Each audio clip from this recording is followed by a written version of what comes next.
Hello dear students, welcome back to my channel. हमने last video में class 7th curiosity science book का chapter number 2 exploring substances acidic, basic and neutral समझा था। अब बारी आती है क्विज़ की। देखते हैं हम कितने कंसेप्ट समझ पाए और कितने नहीं। तो अभी आपको क्वेश्चन नंबर 1 स्क्रीन में दिख रहा है। तो Ashwin is testing an unknown solution with a red litmus paper and it turns blue. What would likely happen if he tested the same solution with the turmeric indicator? तो सबसे पहले हमें समझना है कि जो अननोन सॉल्यूशन है वो उसका नेचर क्या है। अगर उसने यहाँ पे जो अननोन सॉल्यूशन है उसने रेड लिटमस को ब्लू किया है, अननोन सॉल्यूशन, तो red litmus to blue, B for blue, B for base. तो मतलब कि अननोन सॉल्यूशन क्या है हमारा, एक बेस है।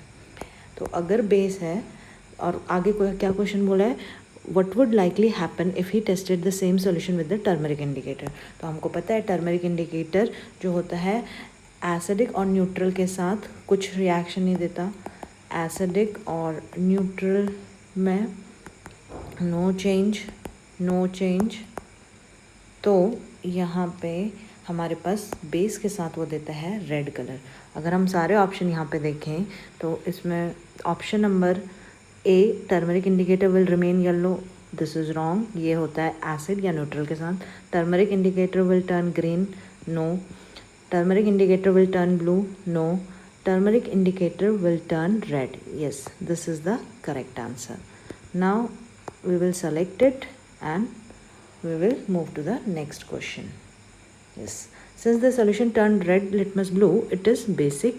The turmeric is a natural indicator that turns red in the presence of base. Coming to the next question.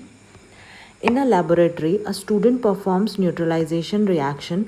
Which of the following correctly represent the products formed along with the release of heat? तो एक lab है, उसमें जो students है वो neutralisation reaction perform कर रहे हैं। इनमें से कौन सा करेक्टली रिप्रेजेंट कर रहा है प्रोडक्ट। अब हमने याद करना है न्यूट्रलाइजेशन क्या होता है। न्यूट्रलाइजेशन रिएक्शन, उसमें एसिड प्लस बेस रिएक्ट करता है, क्या निकलता है, सॉल्ट प्लस वाटर, ये निकलता है और हीट निकलती है। तो which of the following correctly represent the product. तो यहाँ ये वाले होते हैं रिएक्टेंट्स और ये वाले होते हैं प्रोडक्ट्स। तो ये प्रोडक्ट बताने हैं। Salt and water, yes correct. Acid and salt, no. Option C indicator and salt, no. Option D base and water, no. So option A is the correct answer. So neutralization involves an acid and base reacting to form salt and water while evolving heat. So coming to the next question, question 3. Kirti was bitten by a red ant and applied moist baking soda to the area. अच्छा, यहाँ पे क्या हो रहा है, क्या situation दी है, अब इसको समझना है अपने को। कीर्ति बच्ची है, वो उसको एक लाल चींटी ने काट दिया है और उसने क्या अप्लाई किया है, बेकिंग सोडा।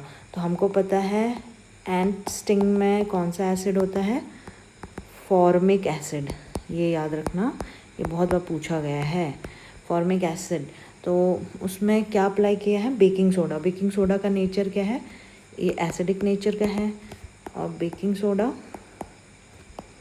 बेसिक नेचर, ठीक है, बेसिक नेचर का। तो basic soda, which chemical concept explain why this provided relief. Obviously acid पहले चींटी की वजह से स्किन में आ गया था, हमने बाहर से बेकिंग सोडा अप्लाई किया तो बेस डाल रहे हैं, तो क्या हो रहा है, yes it is neutralisation that is happening here. क्या ऑप्शन ए देखिए, न्यूट्रलाइजेशन ऑफ सिट्रिक एसिड हो रहा है, no. Citric acid citrus fruits में होते हैं, इसमें तो नहीं, एंड स्टिंग में नहीं है। Acidification of skin, no. Cooling effect of indicator, no. Neutralisation of formic acid, जो फॉर्मिक एसिड एंड स्टिंग से हमारी कीर्ति की स्किन में जो गई थी उसका न्यूट्रलाइजेशन हो रहा है। So option D is the correct answer, yes. Next question. A farmer finds that his crop are failing because the soil has become too acidic due to excessive chemical fertilizer. ठीक है, अब farmer का crop है, हमने ये पढ़ा था जब कंसेप्ट समझा था, तो सॉइल में क्या हो चुका है, पूरा एसिडिक हो चुका है और फेल हो रहा है, क्रॉप फेलिंग हो रही है, प्रोड्यूस नहीं हो पा रही है क्योंकि सॉइल का नेचर एसिडिक हो चुका है. बहुत सारा केमिकल फर्टिलाइज़र यूज़ किया, विथ टाइम एसिडिक नेचर हो गया सॉइल का. Which substance would be the most appropriate to treat the soil. तो अब एसिडिक हो चुका है, उसको न्यूट्रल करने के लिए हमको बेस डालना पड़ेगा, यही कंसेप्ट आता है. अब हम 1 बाय 1 ऑप्शन देखते हैं. Option A vinegar, no, vinegar तो एसिडिक नेचर का है. B common salt solution, common salt solution हमारा न्यूट्रल रहता है. Quicklime, a basic substance. Yes, here it is only given basic substance.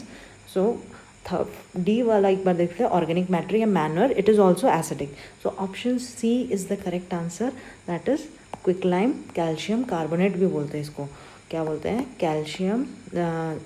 Calcium oxide, right. तो quicklime calcium oxide बोलते हैं quicklime को. स्लिक्ड लाइम को कैल्शियम हाइड्रोक्साइड बोलते हैं. यहाँ पे क्विकलाइम कैल्शियम ऑक्साइड जो है वो बेसिक सब्सटेंस है, वो उसको न्यूट्रलाइज करेगा और अच्छी ग्रोथ क्रॉप प्रोडक्शन होगा. सो इसको सेलेक्ट करेंगे. Yes, adding a base like lime helps to neutralise the excess acidity in the soil, restoring healthy balance for plant growth. Next question. If you mix red rose extract with sample of amla juice. अब question को ध्यान से देखना है, यहाँ पे क्या बोल रहे हैं कि रेड रोज एक्सट्रैक्ट होता है, उसको मिक्स कर रहे हैं हम आंवला जूस में. What colour change do you expect to observe. तो सबसे पहले रेड रोज एक्सट्रैक्ट कौन से कलर का होता है. यहाँ पे रेड रोज एक्सट्रैक्ट जो हमने बनाया था एक्सट्रैक्ट, वो लाइट पिंकिश कलर होता है, राइट. ये हमारा इंडिकेटर है. अब आंवला जूस है, आंवला सिट्रिक फ्रूट में आ जाता है थोड़ा, तो आंवला जूस में एसिड प्रेजेंट रहता है, ठीक है. आंवला इज़ सोर इन टेस्ट, तो इसमें ये इसका नेचर क्या है, एसिडिक नेचर है.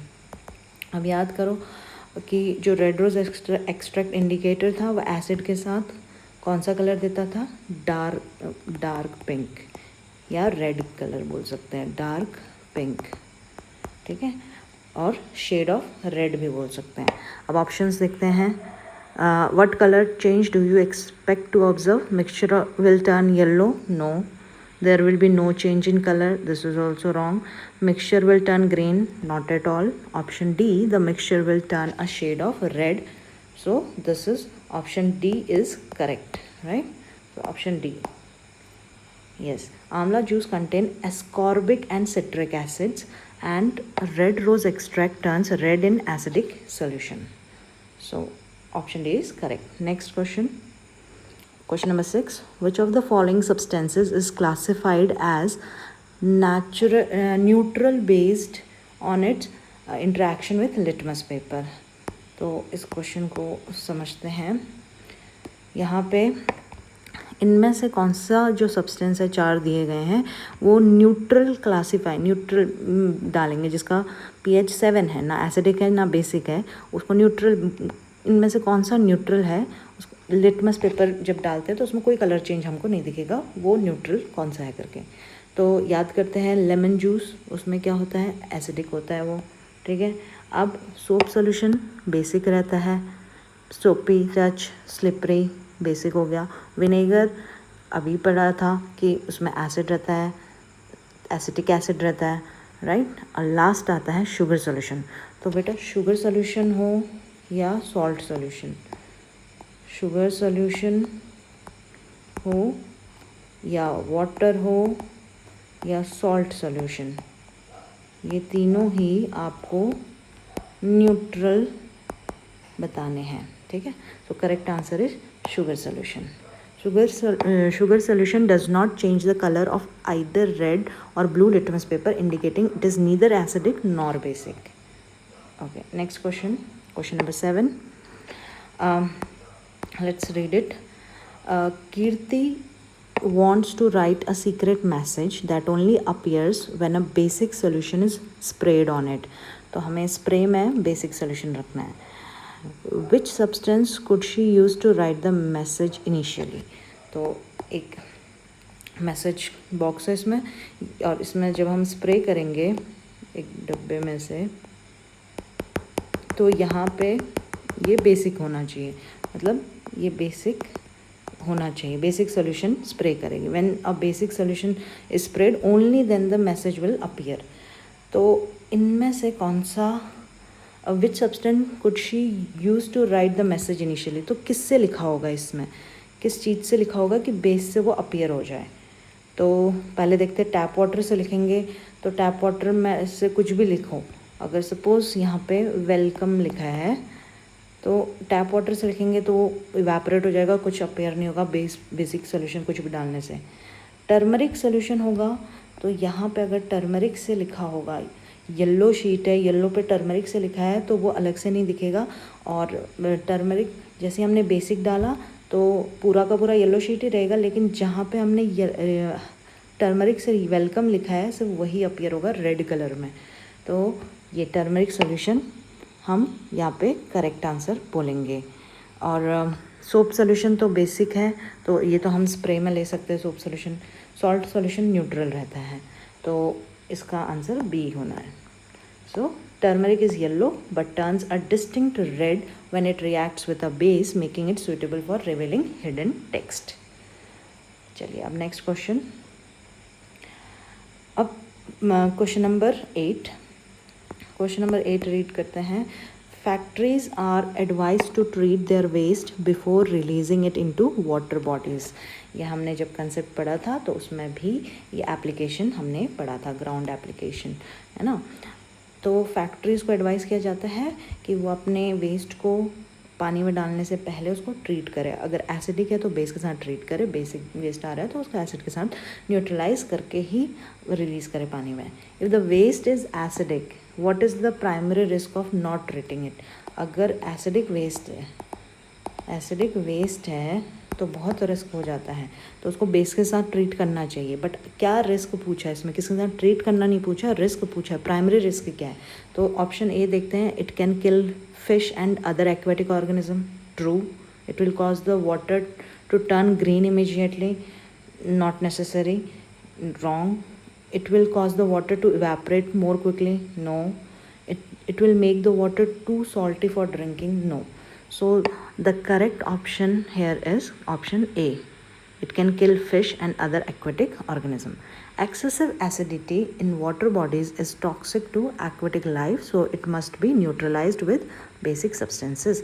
ज़्यादा एसिडिटी वाटर बॉडीज़ में होना, वो एक्वेटिक जो फिश है, माइक्रो ऑर्गेनिज्म है या एक्वेटिक प्लांट्स हैं, उनके लिए बहुत खतरनाक हो सकता है, इसलिए न्यूट्रलाइज करना ज़रूरी है. चलिए next question, second last question है 9th.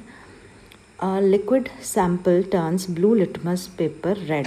अच्छा, अब हमें यहाँ पे दिया है एक सैम्पल, लिक्विड है, हमें पता नहीं है, लिक्विड सैम्पल है, लिक्विड ए मान लो.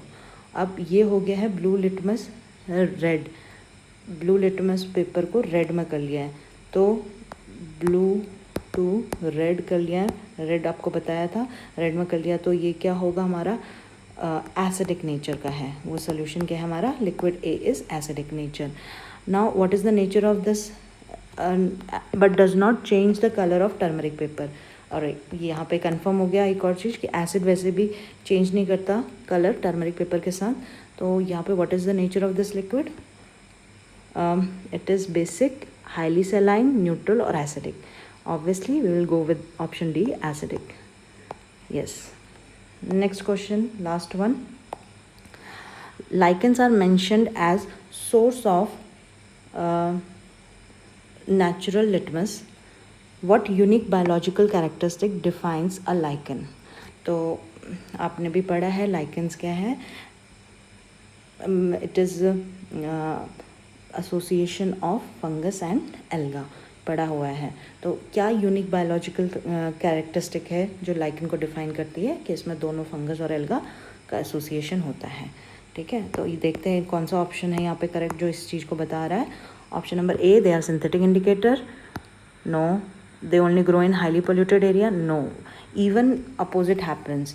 If lichens are growing, it means that particular area is having fresh air or non-polluted area. They are an association between a fungus and alga? Yes, this is symbiotic association. This is what we call symbiotic association. Option D, they are type of flowering plant? No. So option C is correct here. Option C is correct. Lichens are composite organism or where a fungus and an alga live together in a symbiotic relationship. So this is important.